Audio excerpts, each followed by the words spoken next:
మాతో మాట్లాడాలి. ఆయన నీ దాసుని కూడా మీ నోటికి పొరగా వాడతారు. సులభకు మరుగుపరిచి పేదలను గొంతుకలముంటి నాయన మీ నోటికి పొరగా వాడతారు. కొలతనే మీ ఆత్మ, సమృద్ధి అయిన మీ వాక్యం, సమృద్ధి అయిన మీ జీవం, ఆత్మ సమరమైన ఆరాధన కొరకైనటువంటి కృతజ్ఞత హృదయంతో నింపబడతారు. మీరే మాతో మాట్లాడాలి. మా ప్రభువైన యేసుక్రీస్తు వారి ఘనమైన నామములో ఇటు ఆరాధనకు వ్యతిరేకమైన అపవాది క్రియలు, శైతానీయమైన దుష్ట శక్తుల ప్రభావం, కనిపించి కనపడని అంధకార సంబంధమైన దురాత్మ క్రియలు, వారి యొక్క సమూహం యొక్క కార్యములు నజరేయుడైన యేసుక్రీస్తు నామములో బంధిస్తుంది. పరమందు మీరు బంధించినందుకై స్తుతులు చెల్లిస్తూ శక్తి గల మీ వాక్యం చేత మీ కృపను, మీ సత్యమును, మీ జీవం, మీ ఉపదేశము విడుదల చేసి మాకు అనుగ్రహించున్నాను. యేసుక్రీస్తు నామములో స్తుతించి ప్రార్థించి వేడుకుంటున్నాం తండ్రి. ఆమేన్.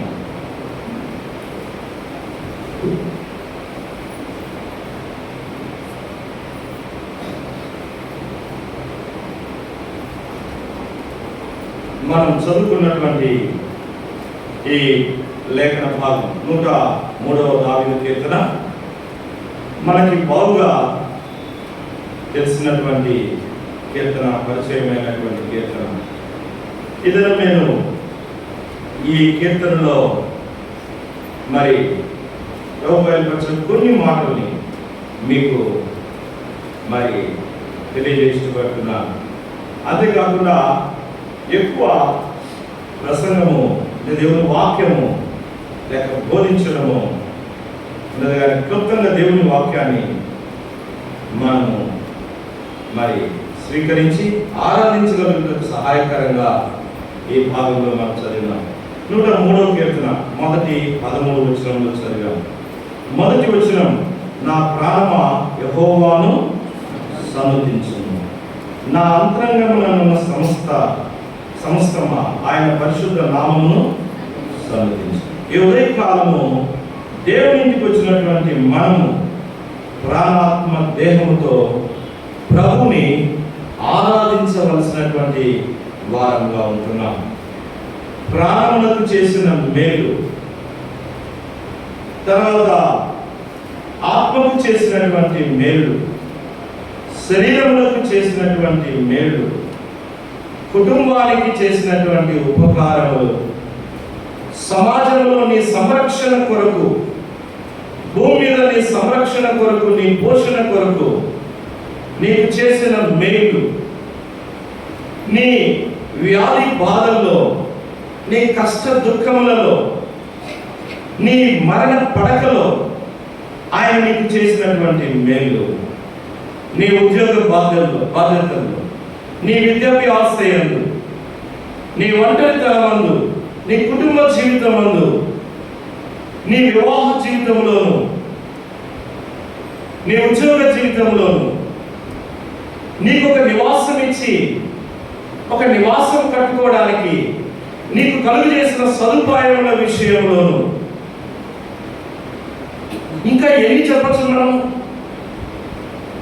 వీటన్నిటి కొరకు. అందుకే అన్నాడు, నా ప్రాణమా యెహోవాను సన్నిధించు, నా అంతరంగమున సమస్తమా ఆయన పరిశుద్ధ నామమును సన్నిధించు. దేని కొరకు? 2వ వచనంలో అంటాడు, నా ప్రాణమా యెహోవాను సన్నిధించుము, ఆయన చేసిన ఉపకారములలో దేన్ని మరవద్దు.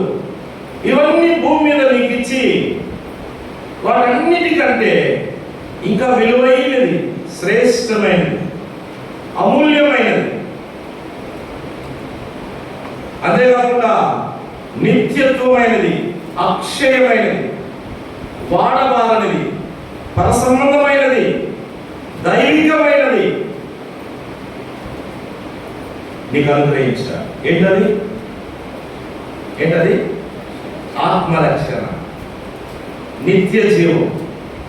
దేవుని ఆత్మను నీకు ఇచ్చాడు, పరిశుద్ధ ఆత్మ యొక్క వరం ఇచ్చాడు. వీటన్నిటిని బట్టి నువ్వు ఆరాధిస్తే దినమంతా సరిపోదు. ఉదయకాలంలో 4 గంటలకు లేచి మొదలు పెట్టావనుకో, నువ్వు పుట్టిన దినం మొదలుకొని ఇప్పటి వరకు నీ జీవితంలో దేవుడు చేసిన ప్రతి కార్యము, ఒక్కొక్క కార్యమును నువ్వు రాసుకొని గుర్తుంటే, నీకు డైరీ ఉంటే వాటన్నిటి కొరకై స్తుతిస్తే, ఆరాధిస్తే అప్పుడు ఆయన చేసిన ఉపకారములలో దేనిని మరవలేదు అని నీ గురించి చెప్తాడు. నీ గురించి ఆ వాక్యము వాస్తవం. వీటిలో ఏదో కొన్ని చేస్తున్నావు, కొన్నిటిని నువ్వు దొంగలిస్తున్నావు, కొన్నిటిని నువ్వు అపహరిస్తున్నావు, కొన్నిటిని ఇతరులకు ఇస్తున్నావు, కొన్నిటిని దేవునికి ఇస్తున్నావు. కొన్నిటిని ఇతరులకు ఇస్తున్నావు అంటే అర్థం ఏంటి? ఇతరులను పొగుడుతావు. ఆయన చేయబట్టి, ఆయన ఉండబట్టి. కొంతమంది మనుషులను పొగిడే వాళ్ళు ఉంటారు, 24 గంటలు పొగడతలే. ఎందుకంటే వాళ్ళు ఇతరులను పొగిడి వాళ్ళని పొగిడించుకుంటారు. కొంతమంది తమను తాము పొగుడుకుంటారు. నా జ్ఞానం, నా బలం, నా సామర్థ్యం, నేను కాబట్టి నిన్ను భరిస్తున్నానని భార్యతో అంటారు. నేను కాబట్టి నీ దగ్గర కాపురం చేస్తున్నానని భర్తతో అంటారు. మేము కాబట్టి నీ దగ్గర ఉన్నామని పిల్లలు అంటారు. మేము కాబట్టి మిమ్మల్ని సంరక్షిస్తూ పోషిస్తున్నామని అని తల్లిదండ్రులు అంటారు కదా. తమను తాము మెచ్చుకుంటూ ఉంటారు. కొన్ని దేవునికి ఇస్తారు. ప్రభువా నాకు రక్షణ ఇచ్చినావు, నీకు స్తోత్రము. ఏదైనా ఆపత్కాలంలో ఆదుకుంటే కాపాడతారని తెలిస్తే దాని కొరకే కొన్ని మాత్రమే దేవునికి ఇస్తాం. మిగతా అన్ని మనము దొంగిలిస్తాం, ఇతరులకు ఇస్తాం కదా. కొన్ని వ్యర్థంగా పడేస్తాం, పారేస్తాం. అంటే అర్థం ఏంటి? మర్చిపోతాం. దేవుడు చేసిన కార్యంలో పారవేస్తాం. పారవేసి మళ్ళా తెచ్చుకుంటారా? తెచ్చుకో, జ్ఞాపకానికి రావు. అంటే నువ్వు మర్చిపోతావు దేవుడు చేసిన కార్యం. అప్పుడు నీవు నా ప్రాణమయ యెహోవాను సన్నిధించు, ఆయన చేసిన ఉపకారంలో దేన్ని మరుగుతామని చెప్పి ఆ మాట నిజం అవుతా అబద్ధం అవుతుందా? నిజం అవుతుందా అబద్ధం అవుతుందా? ఆ మాట చెప్పి నువ్వు ఆరాధన చేస్తే అబద్ధమే కదా, నిజం అవుతుంది. ఎందుకంటే కొన్ని దొంగిలిస్తున్నావు, కొన్ని పారవేస్తున్నావు, కొన్ని ఇతరులకు ఇస్తున్నావు. ఎంత వాస్తవం అవుతుంది కదా. ఒకడు లూకాసు వార్తలో అన్నాడు. ఏమన్నాడు తెలుసా? లూకాసు వార్త 12వ అధ్యాయం. రండి, ఆయన చాలా ధనవంతుడు, ఐశ్వర్యవంతుడు, లోకంలో గొప్పవాడు, తన ధాన్యములతో తొలగినవాడు, తనకు సాటి పోటీ ఎవడు లేడు. జీవితకాలం అంతా కూర్చొని తిని త్రాగిన ఆస్తి తరిగిపోదు. నా ప్రాణముతో ప్రాణమా 19 అనేక సంవత్సరములకు విస్తారమైన ఆస్తి నీకు సమకూర్చబడి ఉన్నది. సుఖించుము, తినుము, త్రాగుము, సంతోషించుమని చెప్పుకుందును అనుకునేను. ఏమంటాడు? నా ప్రాణముతో అనేక సంవత్సరాలు విస్తారమైన ఆస్తి నీ కొరకై సంపాదించాను. తిను, త్రాగు, సుఖించు అన్నాడు. 103వ కీర్తనలో ఈ మనుషుడు కూడా సామాన్యుడేం కాదు. ఈ మనుషుడు ఎవరు?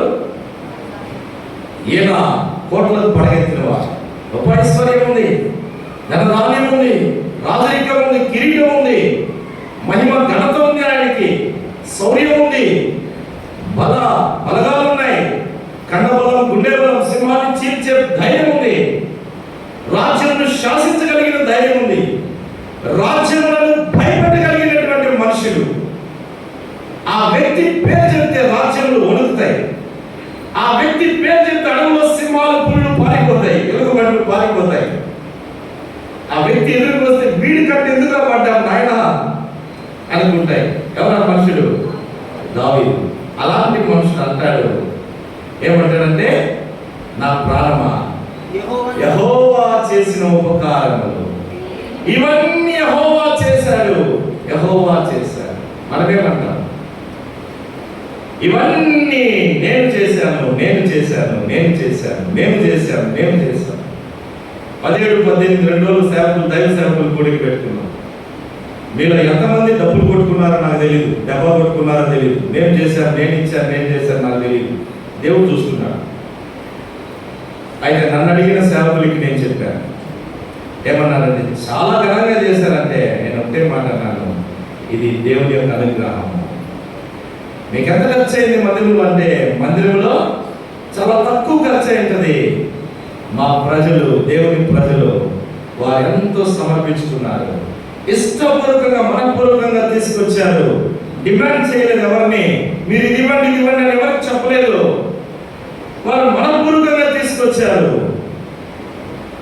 అంతేకాకుండా స్త్రీలైతే రాత్రి పగలు 10-12 వరకు వారు ప్రయాసపడ్డారు, చెమటోర్చారు. వారి దేహాన్ని, వారి కష్టాన్ని, వారి శ్రమను, వారు శక్తిని, సామర్థ్యాన్ని దారపోసారు. కనుకనే అది విజయవంతంగా జరిగింది, అది ఆశీర్వాదకరంగా జరిగింది అని చాలా మంది సేవకులు చెప్పారు.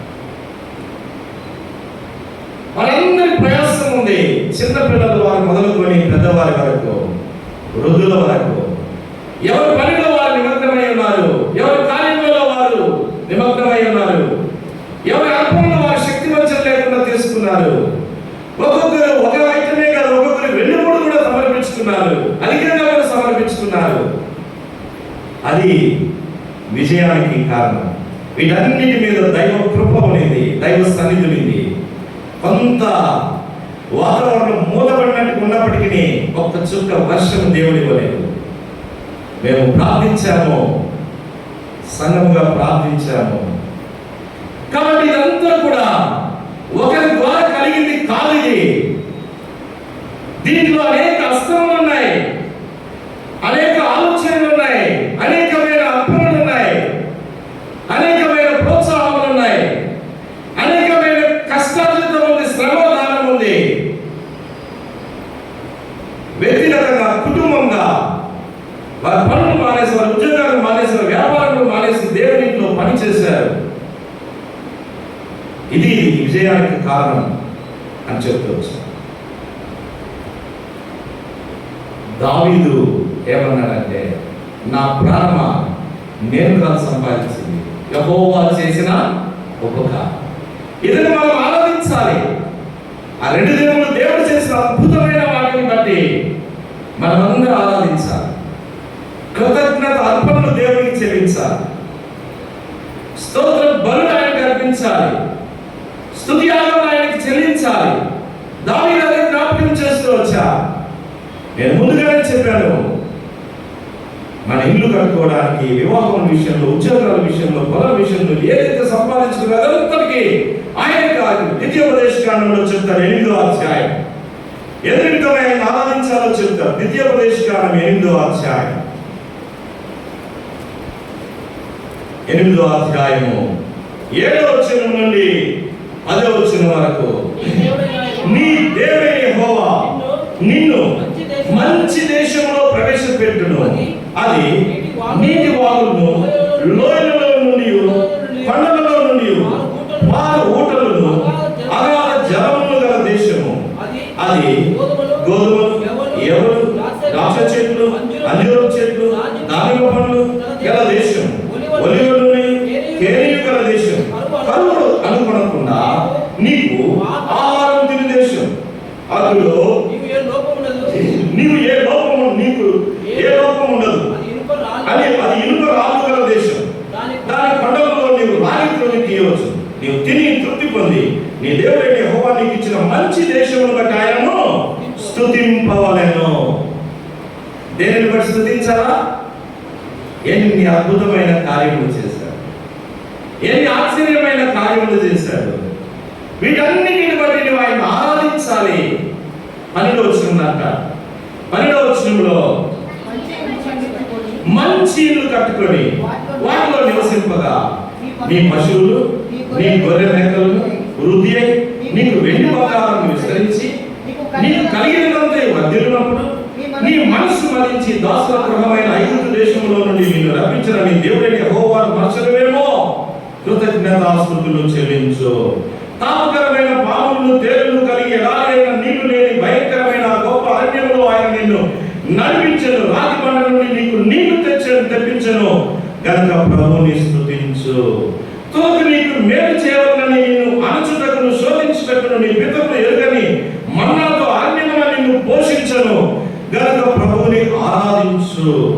అయితే నీవు మా సామర్థ్యం, మా బాహుబలం, ఇంత భాగ్యం మా కలుగు చేసిన అనుకుందువేమో, దొంగలిస్తావేమో దేవుని మహిమను. దొంగిలిస్తావేమో, నీ సొంత డబ్బా కొట్టుకుంటావేమో, నీ సొంత అతిశయాన్ని ప్రచారం చేసి ప్రకటించుకుంటావేమో. వద్దు, దేవుని మహిమను దొంగిలించొద్దు. దేవుని మహిమపరచు, దేవుని మహిమపరచు. కాగా నీ దేవుడైన 18 కాగా నీ దేవుడైన యెహోవాను జ్ఞాపకం చేసుకున్నవలెను. ఎలయనగా తాను నీ పితరులతో ప్రమాణం చేసిన తన నిబంధనను నేటి వలె స్థాపింపవలనని మీరు భాగ్యం సంపాదించుకున్నకై మీకు సామర్థ్యం కలుగజేసేవాడు ఆయనే. ఈ సామర్థ్యం కలుగజేసిన వాడు ఎవరు? ఆయనే. ఉదయకాలం లేచి నువ్వు కూలికి వెళ్తున్నావంటే నీ ఎముకల్లో, నీ రక్తంలో, నీ దేహంలో బలం ఇచ్చిన వాడు ఆయనే. ఉదయకాలం లేచి ఉద్యోగానికి వెళ్తున్నావంటే నీ మెదడులో మానసికమైన బలం ఇచ్చిన వాడు ఆయనే. నీ దేహంలో, నీ రక్తంలో సత్తువును కలుగజేసిన వాడు ఆయనే. ఉదయకాలం లేచి నీవు కిచెన్ లో వంట చేయడానికి నువ్వు కిచెన్ కి వెళ్తున్నావు అంటే నీ ఎముకల్లో ధన పుట్టించడం, నీ ప్రాణంలో ధన పుట్టించినటువంటి వాడు, నీ ఆత్మలో బలం ఇచ్చిన వాడు, నీ హృదయంలో ఆ యొక్క మనసును పుట్టి పరిచయమైనటువంటి మనసును పుట్టించిన వాడు, నీ మెదడులో మెంటల్ లేకుండా మానసికమైన ఆరోగ్యం ఇచ్చిన వాడు ఆయనే. అందుకే నువ్వు పనిచేస్తున్నావు, నీ సామర్థ్యం కాదు. ఒక చిన్న నరం నొక్కితే ఉదయం లేచి కిచెన్ లో పని మొదలు పెట్టలేవు. ఉదయం లేచి పడకలో నుండి రెడీ ఉద్యోగానికి వెళ్ళలేవు. ఉదయం లేచి బరువైన పనులు కూలి పని చేయలేవు. ఉదయం లేచి ఇతరులతో మర్యాదగా మాట్లాడలేవు. ఉదయం లేచి ఇతరులను ముఖాముఖిగా చూడలేవు. మెంటల్ అయిపోతావు. ఇది దేవుని కృప కదా, దేవుని కరుణ కదా, దేవుని కటాక్షం కదా, ఇవన్నీ ఆయన చేసిన ఉపకారములు కాదా? వాటన్నిటిని బట్టి నీవు నేను ఆయన్ని ఆరాధించాలి. 19వ వచనం ద్వితీయోపదేశకాండం 8:10 నీవు ఏ మాత్రమైన నీ దేవుడైన యెహోవాను మరచి ఇతర దేవతలను అనుసరించి పూజించి నమస్కరించిన యెడల మీరు నిశ్చయముగా నశించిపోదురని నేడు మిమ్మల్ని గురించి నేను సాక్ష్యము పలికి ఉన్నాను. చూసారా ప్రేమైనటువంటి వాళ్ళ, మీరు మరిచిపోతారేమో, మీరు మరిచిపోకూడదని మీ గురించి నేను సాక్ష్యం ఇస్తున్నాను. 29వ అధ్యాయం ఇర్మియా గ్రంథంలో అంటాడు. 29వ అధ్యాయం ఇర్మియా గ్రంథము 29వ అధ్యాయం ఇర్మియా గ్రంథము 5, 6, 7 వచనములు. ఇల్లు కట్టించుకొని వాటిలో నివసించుడి, తోటలు నాటి వాటి ఫలములను అనుభవించుడి, పెళ్లిళ్ళు చేసుకుని కుమారులను కుమార్తెలను కనుడి. అక్కడ ఏమీ మీకు తక్కువ లేకుండా అభివృద్ధి పొందుటకై వారు మీ కుమారులను కుమార్తెలను కనున్నట్లు మీ కుమారులకు పెళ్లిళ్ళు చేయడి, మీ కుమార్తెలకు పురుషులను సంపాదించుడి. నేను మిమ్మల్ని చెరగనిపోయిన పట్టణం యొక్క క్షేమము కోరి దాని కొరకు యెహోవాను ప్రార్థన చేయడి, దాని క్షేమము మీ క్షేమమునకు కారణమగును. చూసారా, ఈ రోజు నువ్వు ఇల్లు కట్టుకుంటున్నావు, పొలం సంపాదించుకుంటున్నావు, నీ పిల్లలకు, నీ కుమార్తెలకు భర్తలను సంపాదించుకున్నావు, నీ కుమారులకు భార్యలను సంపాదించుకుంటున్నావు, వారి ఉద్యోగాలు ఇవన్నీ సంపాదించుకుంటున్నావు అంటే ఇది నీ సామర్థ్యం కాదు, నీ జ్ఞానం కాదు, నీ బలం కాదు. దేవుడు ఏం చెప్పాడు? ఇవన్నీ చేయండి అని. చేయడానికి సామర్థ్యం ఇచ్చాడు, బలం ఇచ్చాడు. కనుక ఈ ఉపకారాలన్నీ కూడా నువ్వు పొంది ఉన్నావు, ఈ మేలులని నువ్వు పొంది ఉన్నావు. వీటిలో ఏ ఒకటి మర్చినా నువ్వు కృతజ్ఞత లేని వాడు అవుతావు. వీటిలో ఏ ఒకటి మర్చినా నువ్వు అబద్ధికుడు అవుతావు. వీటిలో ఏ ఒకటి మర్చినా నువ్వు దేవుని ఎరుగని దాని అవుతావు. ఇందులో ఏ ఒకటి మర్చినా నీవు విశ్వాస ఘాతుకురాలు అవుతావు.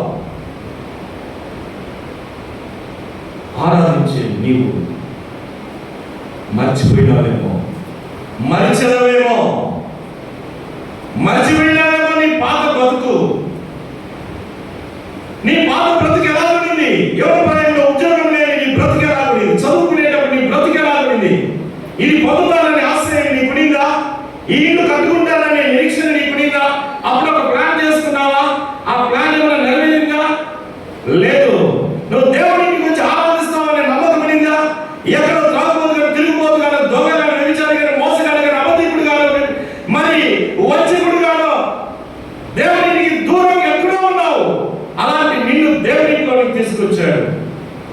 తన రక్షణ అనేటువంటి క్రియ కార్యము ద్వారా నిన్ను ఆకర్షించి దేవుని నీకు తీసుకొచ్చాడు. ఈరోజు నీకు నీకు తగిన విద్యకు తగిన ఉద్యోగం ఇచ్చాడు. కొన్నిసార్లు విద్యకు తగిన ఉద్యోగం కాకపోయినా ఇచ్చాడు. కొన్నిసార్లు నీ సామర్థ్యం తగిన ఆస్తి లేకపోయినా నీకు ఇచ్చాడు. కొన్నిసార్లు నీ తల్లిదండ్రులు సంపాదించకపోయినా నీ కష్టంలో నుంచి ఇచ్చాడు. కొన్నిసార్లు నీవు కష్టపడిపోయినా నీ తల్లిదండ్రుల ద్వారా ముందుగా సమకూర్చి పెట్టాడు. వీటన్నిటిని మర్చిపోతున్నావేమో, కాళ్ళను ఎగరేస్తున్నావేమో. కిందకు దించు, గర్వించొద్దు, అతిశయించొద్దు. దేవుడు కింద పడవేస్తాడు అతిశయిస్తే. జ్ఞాపకం చేసుకో, దేవుడు చేసిన క్రియలను మర్చిపోతావేమో. మర్చిపోతాను.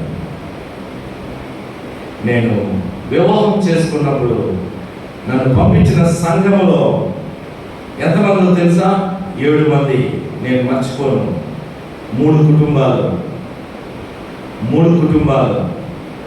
కుటుంబాలు ఎలాంటివో తెలుసా?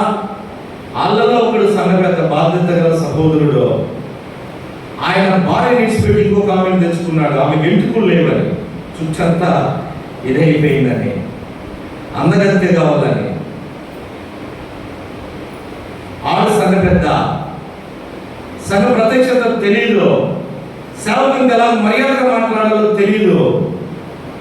ఒక చాప పడడానికి పోతే ఏమన్నాడు తెలుసా? ఆ దినాల్లో బక్సింగాడు, వాడికి బక్సింగానే చూడలేదు. ఎవరు చెప్తే విన్నాడు. ఇక్కడ కూడా చాలా మంది బక్సింగాలను చూడ, ఎవరు చెప్తే వింటారు. దాన్ని పట్టుకొని వాడు ఏదో చూసినట్టుగా మాట్లాడతాడు. ఏమన్నాడంటే, బక్సింగాడు టవల్ పరుచుకొని రోడ్డు మీద పడుకున్నాడు. ఇంత పొడవాటి సాప ఎందుకు, సింగల్ సాప తీసుకో అన్నాడు. డబుల్ సాప అడిగితే తొలడానికి పోతే, ఎందుకంటే వానికి అవగాహన లేదు. ఇంకొక ఆయన ఉన్నాడు, ఆయన కూడా భార్య విడిచిపెట్టి 2వ ఆమెను చేసుకున్నాడు. ఆయన కూడా 2వ భార్యతో అక్కడ ఉన్నాడు. వాళ్ళిద్దరు పెద్ద భార్యలు ఒక ఊర్లో ఉన్నారు. కోర్టులో కేసు జరుగుతుంది. కాబట్టి ఈయన మందిరానికి రాలిగిన 2వ భార్య మందిరానికి వస్తుంది. ఇంకొక ఆయన ఉన్నాడు, ఆయన భార్య కూడా చనిపోయింది, ఇచ్చిపెట్టేశాడు. ఆయన అక్రమ సంబంధంతో ఉండి ఇంకొక ఆమె వివాహం చేసుకున్నాడు, యవనస్తురాలు. ఆమె వారిద్దరు దేవుని ఇంటికి వస్తారు. ఆమె పెద్దకొస్తు బ్యాక్గ్రౌండ్, ఇతను అక్రమంగా జీవిస్తాడు. వేరే సంబంధం ఉంది. ఈ 3 విశ్వాసులు, ఆ 3 కుటుంబాలు, వాళ్ళు 7 మంది. కానుక ఎంతో తెలుసా? 45 రూపాయలు. నెలంతటికి 45 రూపాయలు. మీకు ఇంకొక విషయం చెప్పమంటారా? ఎవరి మీద ఆధారపడలేదు. అదే సమయంలో నా భార్య వాళ్ళ అక్క వచ్చింది. ఆమె జీతం అప్పుడు 70,000 ఏమో. ఆమె అక్కడెక్కడో ధారవాడలో గోల్డ్ మెడలిస్ట్. ఆమె పోస్టల్ డిపార్ట్మెంట్లో ఇంటర్లో కనుక పిలిచి గవర్నమెంట్ జాబ్ ఇచ్చారు. ఆమె వచ్చింది చూసేకి 7,000 రూపాయలు కానుక వేసింది. ఇంటికి వచ్చిన తర్వాత అన్నా నేను ఈరోజు కానుక వేసిన సృష్టినావా అనేది. నేరుగా పోయి ఆ బాక్స్లో ఉన్న 7,000 రూపాయలు తీసుకొచ్చి ఆ చేతిలో పడేశారు. తీసుకొని వెళ్ళిపో, ఇక మీద నేనేమందరం పంపిస్తాను, ఎందుకంటే వాళ్ళందరూ ఉద్యోగస్తులే. మా కానుక పంపిస్తే సరిపోతుంది, నీకు నెలకి 30,000 వచ్చేస్తుంది, 40,000 వస్తుంది. నా దేవుడు భిక్షగాడు కాదు. మీ కానుకలు నాకు అవసరం లేదు. ఎవరి దగ్గర చేయించాలా ఈ రోజు వరకు కూడా, బంధువుల దగ్గర. అయితే ఏం జరిగింది తెలుసా? నేను చెప్పానే ఒక సహోదరి వస్తుందని. ఆయన భర్తకు రక్షణ లేదు. ఆయన ఏమనుకున్నాడో తెలియదు. దేవుడు ఆయనతో మాట్లాడాలి. అయినడు ఇంతవరకు పాలు పీడ పెట్టుకుంటాడు. నోరు ఎప్పుడు ఎర్రగా కాస్త నవ్వుతా ఉంటుంది. ఉదయాన్నే 5 గంటలకు వచ్చాడు. 25 కేజీలు బస్తా, ఒక నూనె, సబ్బు, తర్వాత పప్పు, అన్ని ఒక్కొక్క ఐటమ్ తీసుకొని ఉదయాన్నే సైకిల్లో పెట్టుకొని వచ్చాడు. తలుపు తట్టాడు. తలుపు తెరిచాం, వేశాడు. 500 రూపాయలు చేతికి ఇచ్చాడు. కొడుకుని తీసుకొని వచ్చి, ఏంటి మార్కు గారు ఎందుకు వేస్తారంటే, లేదు సార్ ఇది దేవుడు నాకు ఈమని చెప్పినాడు, మీకు ఈమని చెప్పినాడు అన్నాడు. సరే, ఒకరోజు కాదు, ఆ రోజు మొదలైంది. అక్కడ ఉన్నంత వరకు ప్రతి నెలలో మా ఇంటిలో బియ్యం తక్కువ అవ్వాల. వచ్చేదంతా 45 రూపాయలే. తినేది అద్భుతమైనటువంటి భోజనం. నేను ఎందుకు ఈ మాట చెప్తున్నంటే, నేను మరచిపోను. ఈరోజు అలాగే కోదాడలో తీసుకొచ్చాడు 500 మంది సంఘం. 7 మంది ఉన్నట్టు 7 మంది సంఘంలో ఉన్న నన్ను 500 మందిలోనికి తీసుకొచ్చారు. స్టెప్ బై స్టెప్ ఎన్నో స్థలాలకు తీసుకొచ్చాడు. ఇప్పుడు ఇక్కడికి తీసుకొచ్చాడు. మర్చిపోలేను. ఎందుకో తెలుసా? మర్చిపోతే నేను విశ్వాసఘాతకుడిని అవుతాను, అబద్ధికుడిని అవుతాను, దేవుడిని తక్కువ చేసేవాడిని అవుతాను. కాబట్టి నీ జీవితంలో దేవుడికి చేసిన మేలు మర్చిపోవద్దు. అబద్ధికుడు అయిపోతావు. ఆరాధించు. ఇర్మియా గ్రంథంలో మనం చదివినటువంటి రీతిగా నీ పిల్లలకు వివాహమైందంటే దేవుని యొక్క అనుగ్రహము, నీ పిల్లలకు ఉద్యోగం వచ్చిందంటే దేవుని యొక్క అనుగ్రహము, నీవు వెండి బంగారం సంపాదించుకున్నావంటే దేవుని యొక్క అనుగ్రహము. రండి, ఇంకేమిచ్చాడు చూడండి. అపోస్తలుల కార్యం 2వ అధ్యాయం 38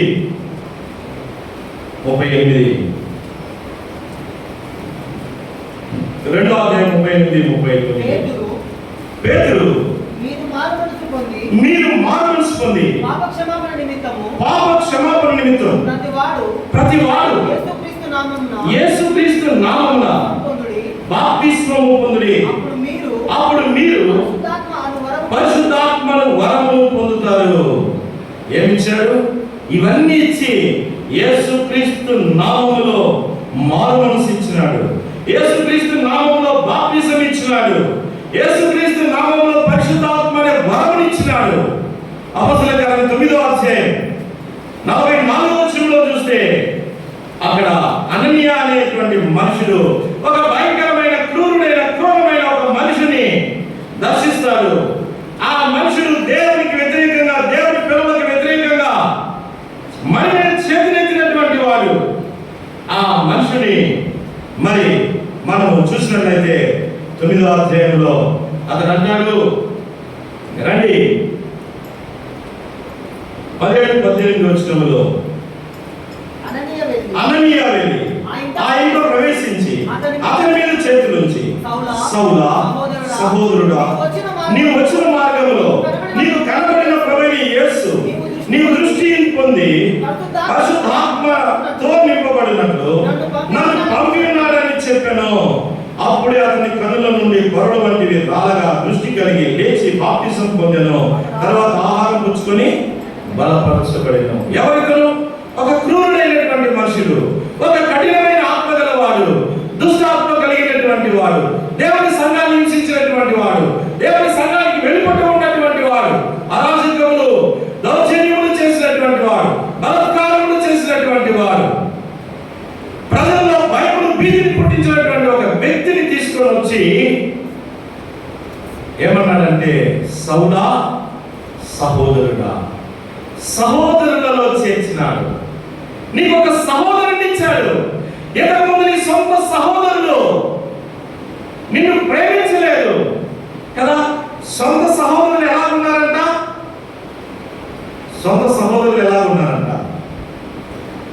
చదవండి 9వ అధ్యాయం,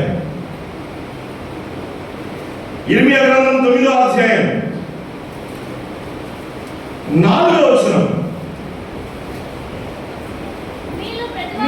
మీలో ప్రతి వాడును తన పొరుగువాని విషయమై జాగ్రత్తగా ఉండవలెను. ఏ సహోదరునైనను నమ్మకుడి. నిజంగా ప్రతి సహోదరుడును తంత్రగంటియు తన సహోదరుని కొంపముంచును. ప్రతి పొరుగువాడును కొండను చెట్టుకై తిరుగులాడుచుండును. సత్యము పలకక ప్రతివాడు తన పొరుగువాడిని వంచుచు అబద్ధములాడటం తమ నాలుకలకు అభ్యాసం చేసుకుని ఉన్నారు. ఎదుటివారి తప్పులు పట్టవలని ప్రయాసపడుదురు. నీ నివాస స్థలము కపటము మధ్యనే ఉన్నది. వారు కపటులు, నన్ను తెలుసుకోవాలనుకున్నారు. ఇదే యెహోవా వాక్కు. ఇది నీ సహోదరుల మధ్యలో నువ్వు ముందు పొందుతా ఉన్నటువంటిది. అయితే ఇప్పుడు సహోదరుడా సౌలా, నీవు వచ్చిన మార్గములో నిన్ను దర్శించిన యేసు నన్ను పంపించాడు. నువ్వు స్వస్థత పొందు. తను పరిశుద్ధాత్మ వరమును పొందినాడు. సహోదరుల మధ్యలో చేర్చుకోబడ్డాడు. వారితో సహోదరుడయ్యాడు. వారి ప్రేమను పొందాడు. వారి ఆతిథ్యమును పొందాడు. ఎవరు? ఏ సహోదరులైతే హింసించాడో ఆ వ్యక్తే.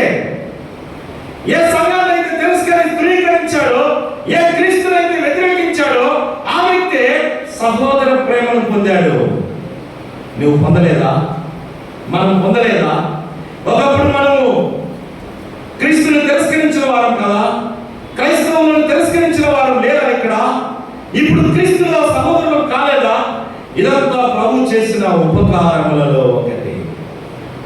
అందు నిమిత్తమే అన్నాడు, ఏమన్నాడు? ఆయన చేసిన ఉపకారములలో దేనిని మరవద్దు, దేనిని మర్చిపోవద్దు. ఇంకేమంటాడంటే 4వ వచనంలో, సమాధిలో నుండి 103వ కీర్తన 4వ వచనంలో, సమాధిలో నుండి నీ ప్రాణులను విమోచించున్నాడు, కరుణా కటాక్షములతో నీకు కిరీటం ఉంచి ఉన్నాడు. చూసారా? మొదటి వచనంలో ప్రభువుని ఆరాధించవలసిన దేవుడు ఎవరో చెప్తున్నాడు. 2వ వచనంలో ఆ ఆరాధించిన దేవుడు నీ జీవితంలో చేసిన ఉపకారాలను చెప్తున్నాడు. 3వ వచనంలో నీ వ్యక్తిగత దోషములలో ఆయన ఇచ్చినటువంటి క్షమాపణ, అంతేకాకుండా నిన్ను కుదించినాడు. నువ్వు కుదురుబాటుగా ఉన్నావా? కుదురుబాటుగా ఉన్నావా?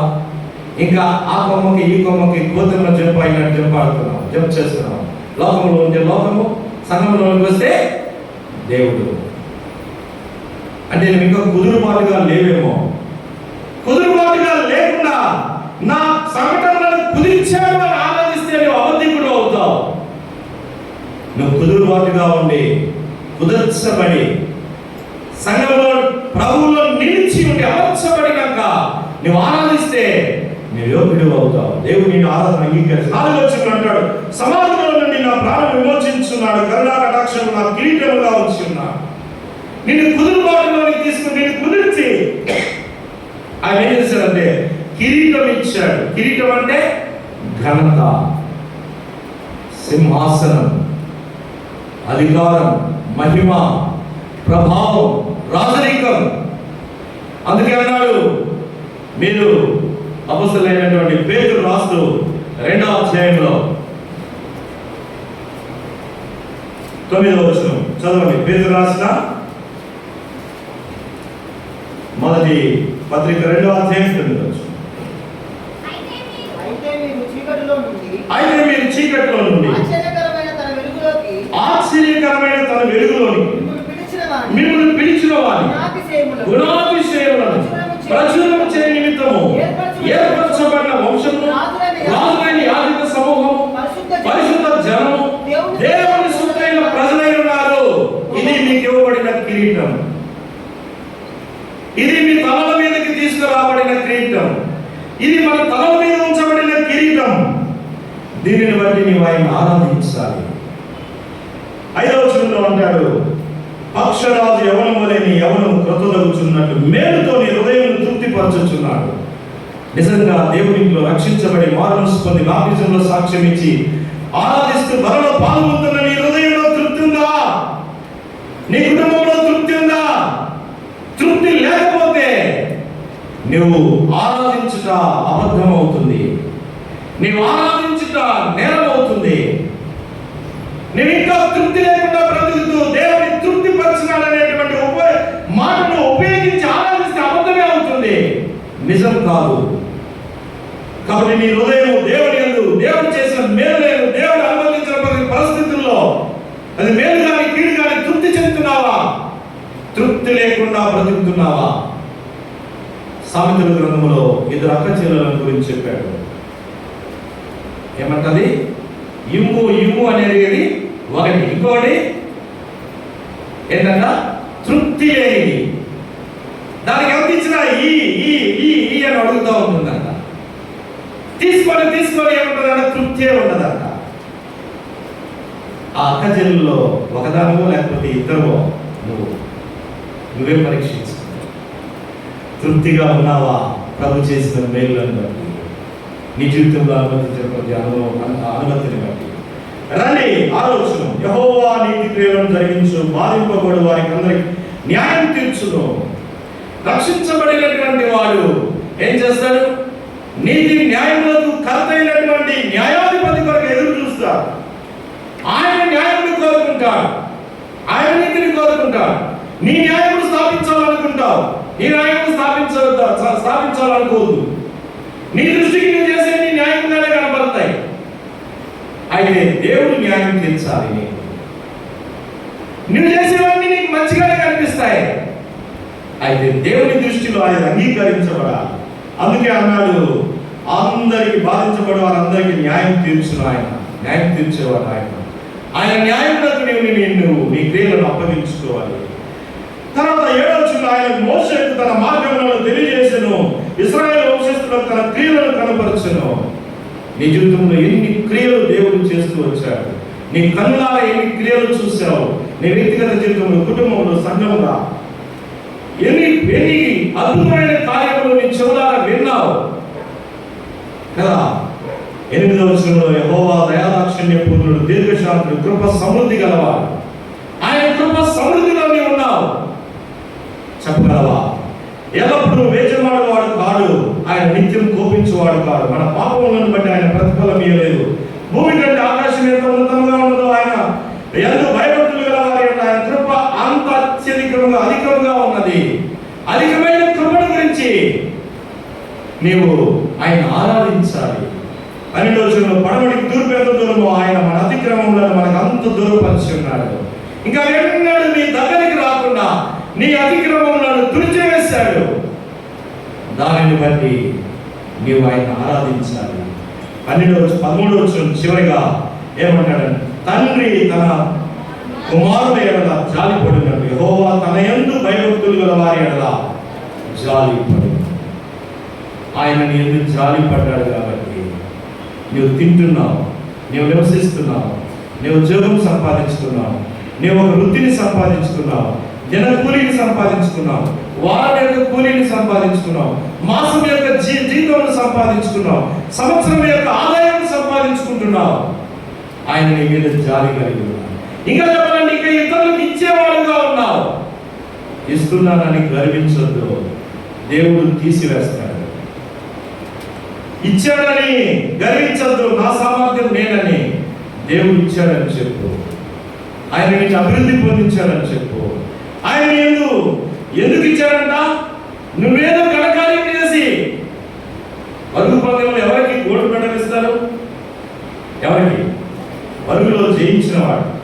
అయితే ఇక్కడ ఆయన జాలి, దయ ఎవరి ఎడల చూపిస్తున్నాడు? నువ్వేదో ముందుగానే జయించావని కాదు, సాధించావని కాదు, విజయం పొందినావని కాదు. ఆయన నీ ఎడల క్రియ చేయడం, కృప చూపించడం, ఉపకారములు చేయడం. నువ్వు ఇప్పటికే సాధించి గెలుపొందినావని కాదు. ఇంకా డైరెక్ట్ పరలోకానికి రెడీగా ఉన్నావు, తలుపు తెరస్తున్న లోపలికి వెళ్ళిపోతావని కాదు. అయితే ఎందుకొరకు అని అంటే, నీ ఎడల తనకున్న జాలి, తనకున్న దయ, తనకున్న ప్రేమ, నీ ఎడల, నీ కుటుంబం ఎడల, మన ఎడల, మన కుటుంబం ఎడల, మన పిల్లల ఎడల. కొన్నిసార్లు మీకు తెలుసా, దేవుడు నువ్వు కొన్నిసార్లు అతిక్రమం చేస్తున్నప్పటికీ నీటిలో నీ భార్యని బట్టి నేను కనికరిస్తా ఉంటాడు. ఎందుకో తెలుసా? ఆమె నీ కొరకై నువ్వు దుర్మార్గుడివే, దుష్టుడివే, రక్షించబడ్డ విశ్వాసం సంఘంలో ఉన్నావు, నీ బ్రతుకులో ప్రార్థన లేదు, వాక్యం లేదు, దేవుడి భయం లేదు, నీకు మర్యాద లేదు, సమర్పణ లేదు. అయితే నీ భార్య నీ కొరకు ప్రార్థన చేస్తాను. ఆ ప్రార్థన బట్టి కొన్నిసార్లు నీ భర్త ప్రార్థన, ఆయన యొక్క నీతి, ఆయన పరిచర్య, ఆయన విధేయత, దేవుడికి ఆయన చేసే పరిచర్యను బట్టి నిన్ను పోషిస్తున్నాడు భార్యగా, పిల్లలుగా. కొన్నిసార్లు పిల్లల మీద ఉన్న దయను బట్టి మీరిద్దరూ విశ్వాస మార్గంలో కలిగిపోయినప్పటికీ నీ పిల్లల మీద ఉన్నటువంటి దయను బట్టి, ఎందుకంటే తల్లిదండ్రుల పాపములకు పిల్లలు శిక్ష పొందడానికి లేదు. ఎవరి పాపములకు వారే తీర్పరు, వారే శిక్ష పొందాలి. అందుకని నీ పిల్లల మీద ఉన్న దయను బట్టి దేవుడు నిన్ను, నీ భార్యను సజీవుడిగా ఉంచాడు, కాపాడుతున్నాడు. నువ్వు గర్వించొద్దు, ఏదో మేమని అనుకోవద్దు. నీ పిల్లల మీద ఉన్న దయ బట్టి, వాటి నీ మీద ఉన్న నీ దయ బట్టి నీ భార్యను, లేక నీ భర్త మీద ఉన్న దయ బట్టి నిన్ను, నీ పిల్లల మీద ఉన్న దయ బట్టి మీ ఇద్దరిని, మీ ఇద్దరి మీద ఉన్న దయ బట్టి మీ పిల్లలను. కొన్నిసార్లు పిల్లలు తిరుగుబాటు చేస్తారు, తల్లిదండ్రులు వారి కొరకై విజ్ఞాపన చేస్తూ ఉంటారు, ఏడుస్తూ ఉంటారు, ప్రార్థన చేస్తూ ఉంటారు. వారిని బట్టి పిల్లల్ని వాడు కీడు చేసిన దుష్టుడైనా దారిద్ర్యమైనా వాడిని కాపాడుతూ ఉంటాడు, ఆమెను కాపాడుతూ ఉంటాడు. కాబట్టి ప్రియమైనటువంటి ఆయన చేసిన మేళ్ళలో దేనిని మరువండి. 103వ కీర్తన మొదటి 2 వచనములు చదివి ప్రభుని ఆరాధిస్తాం. రండి. 103వ కీర్తన. నా ప్రాణమా యెహోవాను స్తుతించు, నా అంతరంగమున సమస్తమా ఆయన పరిశుద్ధ నామమును స్తుతించు. నా ప్రాణమా యెహోవాను స్తుతించుము, ఆయన చేసిన ఉపకారములను దేనిని మరువకు. ఆయన నీ ప్రాణమును రక్షించడానికి, మన ప్రాణమును రక్షించడానికి తన కుమారుని యొక్క ప్రాణమును శిలువ మ్రాను మీద బలియాగంగా అర్పించాడు. ఆ కుమారుని యేసుక్రీస్తు తన ప్రాణమును బలియాగంగా అర్పించడం ద్వారా మన సమస్త దోషములు క్షమించాడు. మనం సమాధికి పోవాలి పాపముతో. పాపపు శిక్ష యొక్క మరణాన్ని అనుభవించి ఆయన సమాధికి వెళ్ళాడు. దాని ద్వారా నీవు పాపంతో సమాధికి పోకుండా నువ్వు రక్షించబడి నీతిమంతుడిగా తీర్చబడి ఏ లోకంలో నువ్వు సమాధికి పోయే దినం వస్తే నువ్వు నీతిమంతుడిగా ఎత్తబడతావు, నువ్వు పరిశుద్ధుడిగా ఎత్తబడతావు, ఒక విశ్వాసిగా ఘనంగా సంఘంలో సాగనంపబడతావు. ఎంత గొప్ప దీని కొరకే ఆయన సమాధిలోకి వెళ్ళాడు, ఆయన పాతాళంలోకి వెళ్ళాడు, ఆయన చనిపోయాడు, ఆయన సమాధి చేయబడాడు, తిరిగి లేచాడు. అద్భుతమైనటువంటి ప్రభువు. అందుకే దావీదు అన్నాడు, నా ప్రాణమా ఇవన్నీ నావి కాదు, నువ్వు చేసిన ఆయన చేసిన. వాడు అన్నాడు లూకా సువార్తలో, ఇవన్నీ నావే. దేవుడు ఏమన్నాడు, ఈ రాత్రి ఒరే వెరివాడా లే, నీ పడకలో ఇసిరి పడేశాడు పాతాళంలో. ఆరాధించే నీవు ఏ అనుభవంతో ఆరాధించడానికి కనుక ప్రభు నీ వ్యక్తిగత జీవితం, నీ భార్య జీవితం, నీ పిల్లల జీవితం, నీ భర్త జీవితం, నీ ఆస్తి వాస్తు పొలం, నీవు సంపాదించిన సంపద విషయంలో, నీకు చేసిన మేలన్నిటి విషయంలో ఆయన ఆరాధిస్తూ సంఘంలోనికి నీకు తీసుకొచ్చినాక సంఘంలో నీకు ఎలాంటి కిరీటం ఇచ్చాడో మొదటి పేతురు 2:9 ప్రకారం వాటిని ఆధారం చేసుకుంటూ అలాగే దేవుని ఇంట్లో పరిచర్యలో ఎన్ని మేలు చేస్తూ వచ్చాడు. ఇంకా 17-18 2 దినములు ప్రత్యేకమైన కోరికలో నిన్ను వాడుకొని ఎంత ఆధిక్యత కదా. అందరూ బేతనీయ విశ్వాసులు చాలా సమర్పణ గలవారు, చాలా పరిచర్య, అందరూ పనిచేశారన్న. ఈ గంట ఎట్లా వచ్చింది? దేవుడి ఇంటి ద్వారా నీకు వచ్చింది. నువ్వు ఆ ఇంటిలో లేకపోతే నీకు లేదు. వ్యక్తిగతంగా ఉంటుందా? నువ్వు ఇందులో ఉన్నావు, వీరిలో ఒకటివి, వీరిలో ఒకదానివి కనుక ఈ ఘనత నీకు వచ్చింది. నీకే మహిమ కలగాలి అని ఆరాధిస్తాను. దేవుడి మాటలు గురించి